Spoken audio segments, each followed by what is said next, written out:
We're back with a Fox News alert. Mercenaries leaving Russian military headquarters as the Wagner Group's leader reaches a deal with the Kremlin to end its march on Moscow. So let's take a look at the Wagner Group and some of their key players. You have Yevgeny Prigozhin, Prigozhin, excuse me. He's the chief in the face of the group, the one we've talked about the most, who held the nickname Putin's chef after organizing catering for Kremlin events. He met Putin back in St. Petersburg when he was the mayor there. We're thick as thieves, and he's run the operation. He's the one that's put out the videos and the statements about what they're doing next. But a lot of men behind him, and one of those is Dmitry Utkin. He's an operational commander who many believe is the co-founder of the organization. Probably not a guy you'd want to meet in a dark alley, just saying.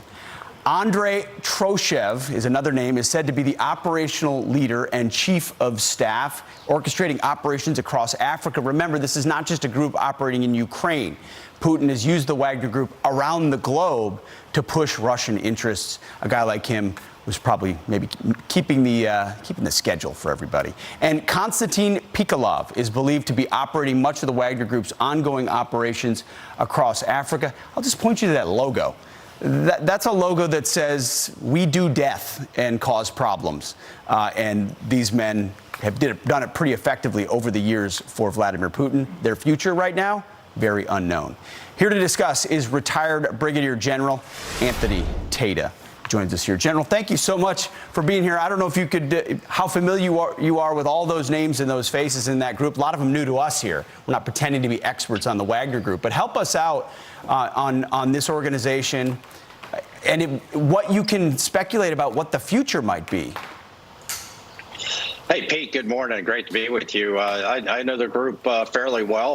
When I performed the duties under Secretary of Defense for policy, we monitored this group. They're in Africa, Syria, around the world, really, and they're brutal. All four people that you mentioned right there are former Special Forces soldiers, except for Prigozhin, of course, who, as you mentioned, met Putin when he was mayor, deputy mayor, and ran his own he ran a restaurant, and now he's a billionaire oligarch controlling one of the most significant 40, 50,000 person strong private military contractor groups in the world, and was quite frankly disgruntled as the others were with the Ministry of Defense, and so turned his guns on the MOD more than he did on Putin, who's his friend, actually, and Lukashenko.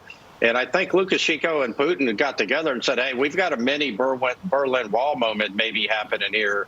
We need to sort this out. And they snuffed it out pretty quickly. And we have to ask ourselves the question, while many are cheering on Putin's dilemma, we got to remember there are 3,000 nukes in Russia, and destabilized Russia is a problematic place to be. General, we've been trying to dissect this. Everyone is. I mean, you can't get behind the curtain completely. But do you think that's more or less what this was? A disgruntled general. He had a lot of his men killed, set up for a mission they weren't equipped to execute, dissatisfied with the Ministry of Defense, thought he took a risk and he had to back down. I mean, what do you think is the source of this? Yeah, so Pete, Prigozhin has been telegraphing his dissatisfaction with the Ministry of Defense, the logistics for months, 6, 7 months. He's been on social media making statements saying they're incompetent, they promised me ammunition, they promised me food, etc. And so this could very well be he's a billionaire oligarch, and he's boots on the ground in Ukraine, and it could very well be him taking it to the Ministry of Defense and saying, hey, look, you're all corrupt. I can do this better than you. I am doing it better than you. But let's not forget, he is a brutal slaughterer, and Prigozhin is no better option than Putin. And so it's a real dilemma here that how do we untangle this? And from a U.S. vital interest standpoint, how do we keep visibility on the nuclear weapons? And really, during this chaos, did Ukraine exploit the operational weakness that Wagner unplugged its line in Bakhmut? Did we exploit it?